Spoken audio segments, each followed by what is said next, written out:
Okay, today's video topic, Bhaijan, is going to be something that not many tend to talk about, and it's going to be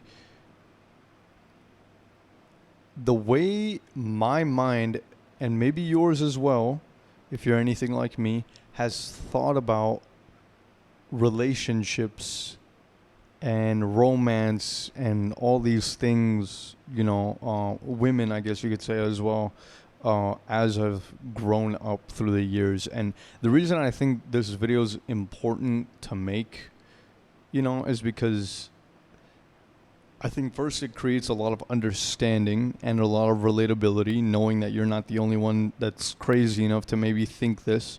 Maybe you went through a different journey, so you can kind of comment that down below, comment that, right? And maybe another brother will relate to you in that manner. And then what else? I think it's also important because it helps you understand why I went from one mindset to another mindset and so on and so forth, okay? So let's start with the younger version of me, okay? Like I'm talking like 10 years old type beat, right? When I was young, a lot like y'all, I would probably watch a lot of Disney movies or Pakistani slash Indian movies, so like Bollywood movies, right? And what is the message that you typically see in there, right? You see like love at first sight. You see like a magical fairy tale happening right before you, and it's like, they're just staring into each other's eyes. Like, I know I'm saying some cringy shit here, but like, yeah, you get the picture, right? Some Disney shit, some like princess and prince shit, right?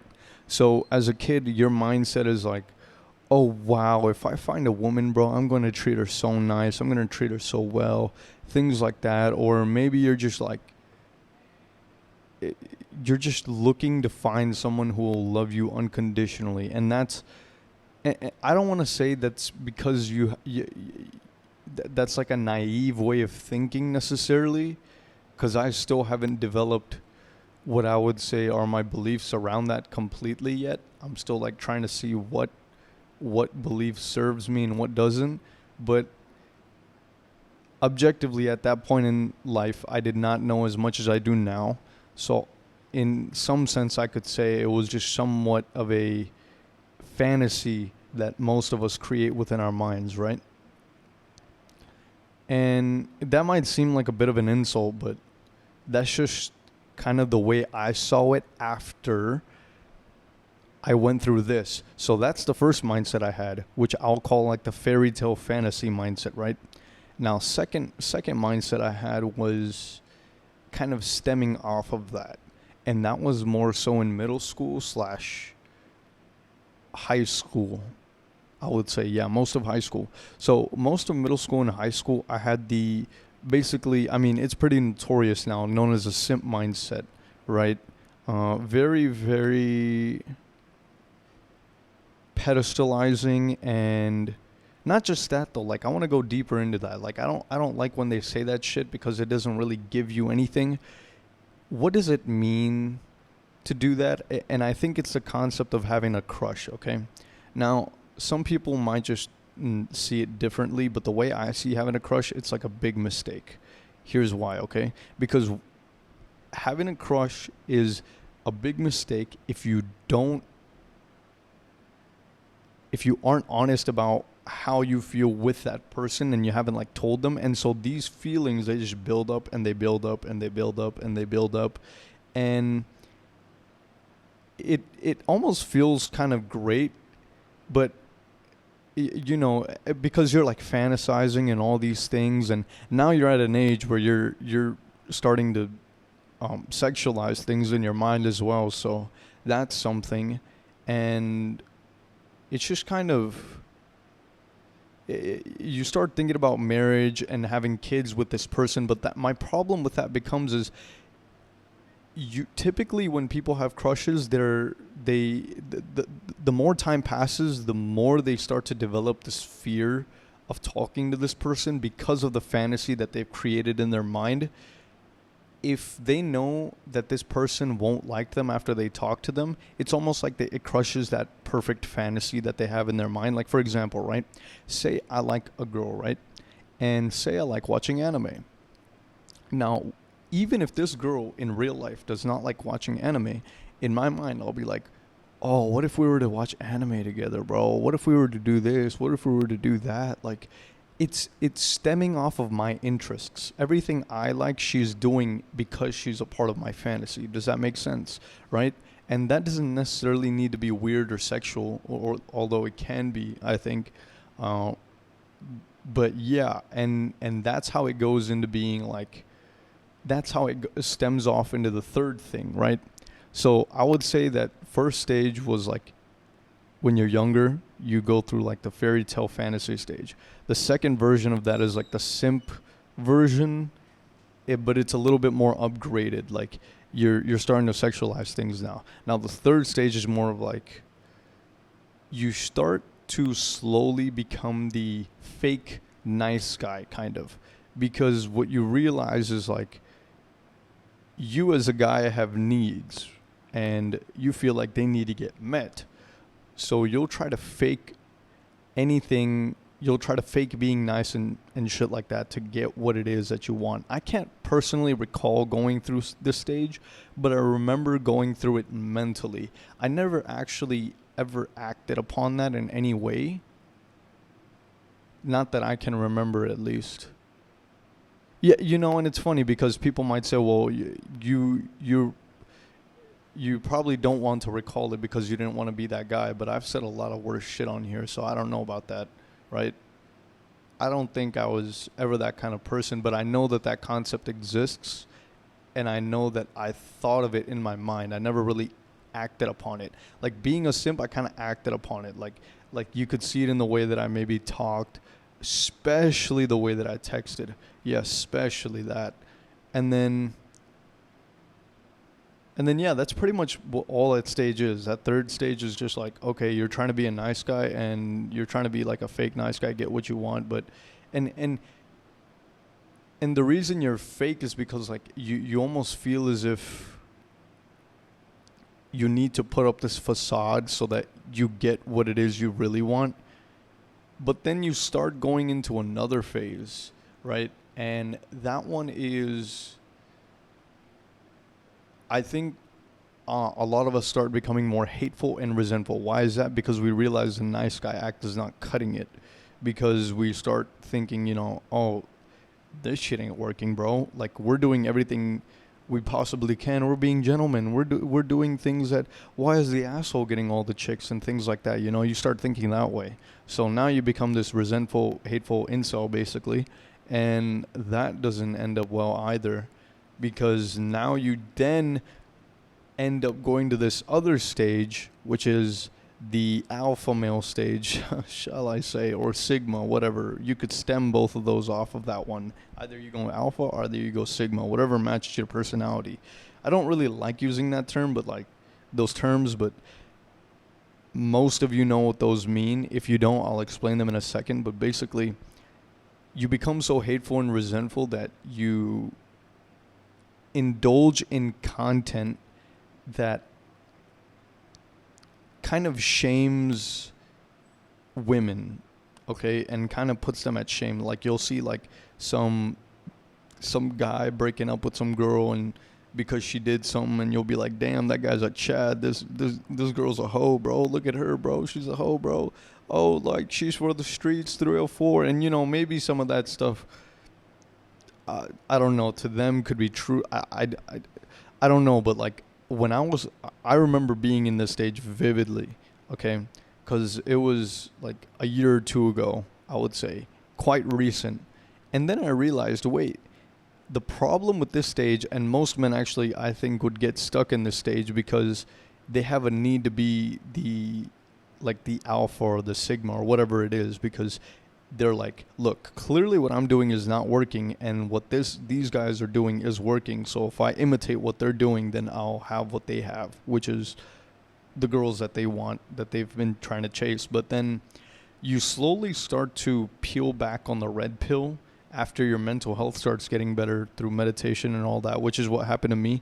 And you're like, wait, these guys are creating the same women that they dislike, and that does not even make any sort of sense to me. So you just have all these podcasts on how, a guy's getting rated an 8 and then he kicks the girl off the podcast. It's like, that's very alpha of you. It doesn't make sense, right? And so my thought process at this point, and I wasn't going towards more the alpha side. I was going more towards the sigma side, which was like men going their own way. Oh, who needs a relationship? Oh, that women. Oh, like, we don't need that, bro. Like, we'll just go our own way. But, there's problems with that as well, because I've mentioned that when men do that, they're not actually intentionally focusing and going their own way by focusing on their purpose. They're running towards their purpose. They're not actually running towards their purpose. What they're doing is running away from, women, and trying to act like they're running away from women. They're not intentionally pursuing their purpose. Like, I've talked about this scenario where one man is running towards his purpose, and then rather than women, and then the other scenario, the man's doing the same thing. But the difference between the two men is, scenario one, the guy's running towards his purpose because he actually wants to. He has the intention to. But the second guy, he's doing it because he's just trying to run away from the woman. He has no intention of actually pursuing his purpose and doing what, providing any sort of value to his community or society, or to anyone for that matter.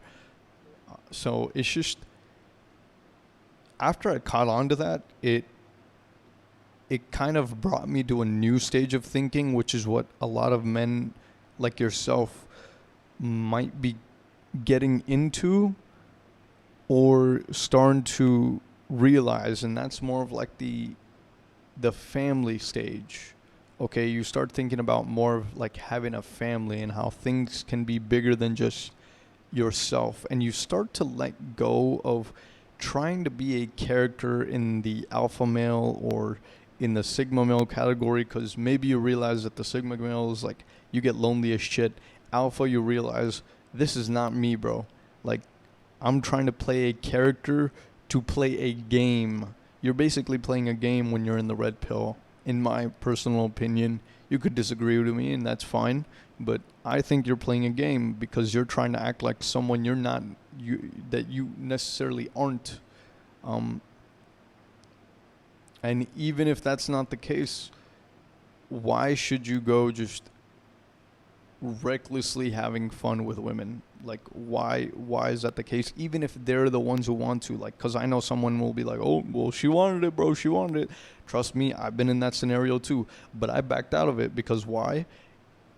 Because even if she thought she was having fun with me or whatever, it's like, listen, bro, you don't actually end up getting as much as you think you will out of that.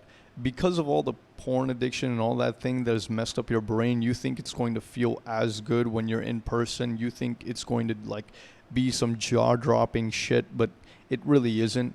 And then you realize you're with someone that you don't even like, so your entire belief and perception about what a relationship is and how they should be completely changes. And then you open your mind up to possibly an arranged marriage, and you might say, well, that's crazy. Why would you think that? I'm saying the same thing. It's like, why would you think that? Why would that be? Why should you even, consider an arranged marriage? And I used to think the same way, like, oh, like love marriage all the way. Like, why would I want an arranged marriage? I don't know this woman. But it's like, look, I think what we're lacking in the modern day is a set of values that people are actually willing to stick by, and doing that through a relationship and holding each other accountable in a relationship to those values. Because one wrong thing happens and it's like, oh, it's a breakup. But sometimes that can also be justified because lines are being crossed that shouldn't be crossed. And it's just childish, to be honest, when you see all the relationships happening in the modern day. So it's like, what option do you have? And then I'm left with, look, the simplest thing I can think of, which is, instead of trying to find the 10, be the 10, right? because you're spending too much time trying to find the right person. You got to be that person. And I almost imagine that I'm going to be with the kind of person that I love, that I share interests with. You know, because the red pill talks about, oh, she won't care about your interests. Bro, I don't care, bro. Listen, you're trying to find someone who matches you so that they can support you on your purpose. So that also matters.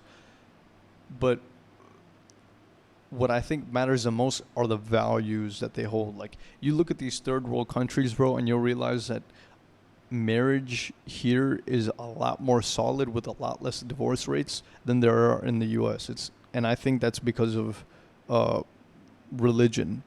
And most of you know how I feel about religion. I'm like, I gotta read up on it, I gotta understand it. But I think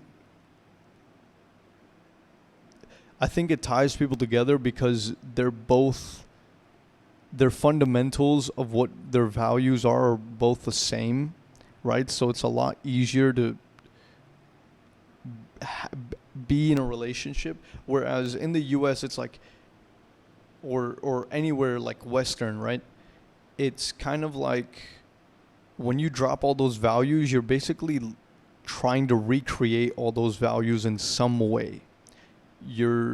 Because if you say, for example, right, that within my culture, you know, the women take care of most of the household and the children, and then the men take care of the money and being the breadwinner and going to the job, right?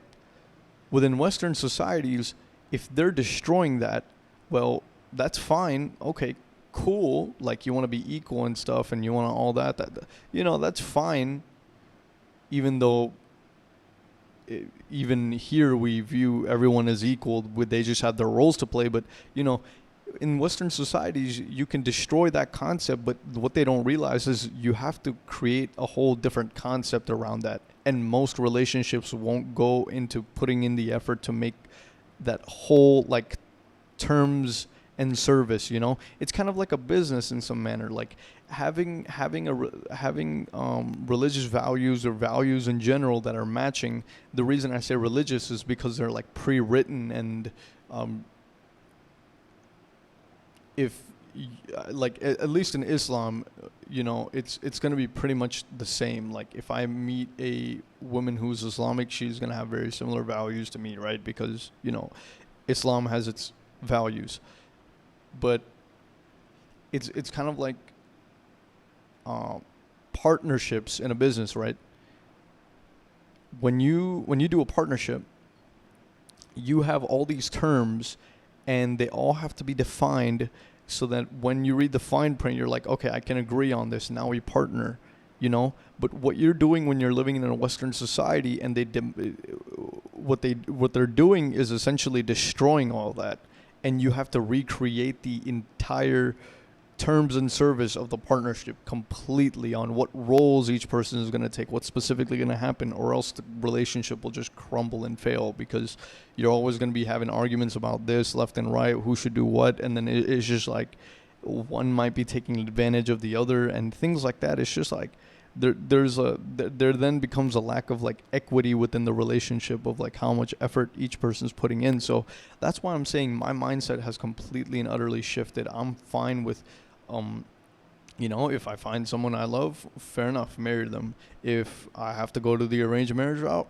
okay, shit. I mean, I'll do that. I just need to know if their interests and values align with mine. It's just, I'm fine with that, and I'm going to do my own thing because once I'm married, bro, you won't have time to do your own thing. You'll have to focus on a whole nother individual that, you know, that does deserve your time and energy, because that's the kind of individual they are, and that's the kind of individual you should imagine having in your life, rather than thinking about, oh, marrying these hoes and things like that. It's like, no, bro, think about the kind of children that you'd want one day, the kind of wife you want one day, and then like work and live as if you're trying to like take care of them right now. You know what I mean? So, but yeah, that's how my view on romantic relationships / marriage / you know, women has kind of evolved throughout the years, and I hope that helps a lot of you, because